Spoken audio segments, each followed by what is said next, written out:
My name is Mark Lepetis, and I'm the semiconductor editor of EE Times. And we're here at the first day of SemiCon West in San Francisco, and we're at the Fairmont Hotel. And to my left is Mr. Eric Smith. He's president and chief operating officer of a startup called QCEP. They're based in Atlanta, and they sell inspection and metrology equipment. And Eric, thank you very much for joining us. Pleasure to be here, Mike.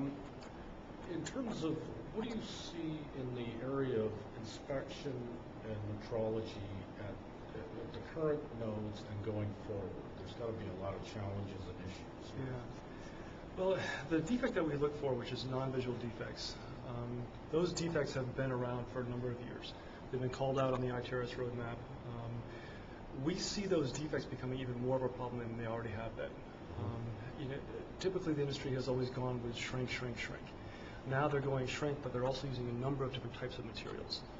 And when you're getting down to sub-monolayer type of deposition and atomic layer deposition, what the surface looks like on the wafer matters in almost all cases. When you clean or you prep the surface, which is done usually 80 times in a typical manufacturing process, you want to make sure that what you've done to the surface of that wafer doesn't have these non-visual defect contaminants on it. And that's what we can show you. We can show you these non-visual defects, things that optical tools typically can't see because we're complementary to them. Right.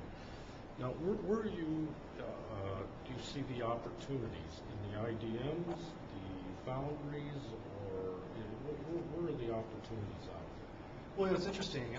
We've got 7 systems in the field right now, and they are across the whole range of both wafer makers, memory makers, and logic makers. So again, it's not really device type specific.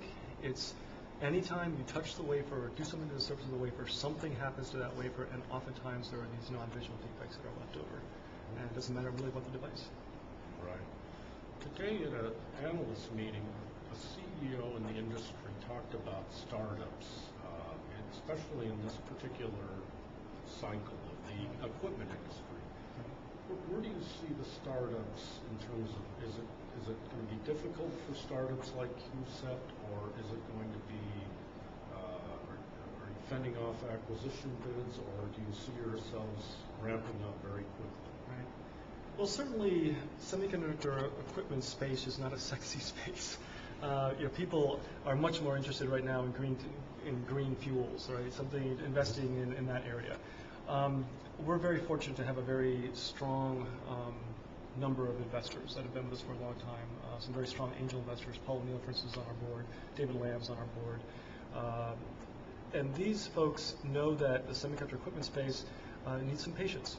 And they're here for the long run, and I think they're proving their decisions correct right now. Very good. Eric, thank you very much for your time. Good luck, and have a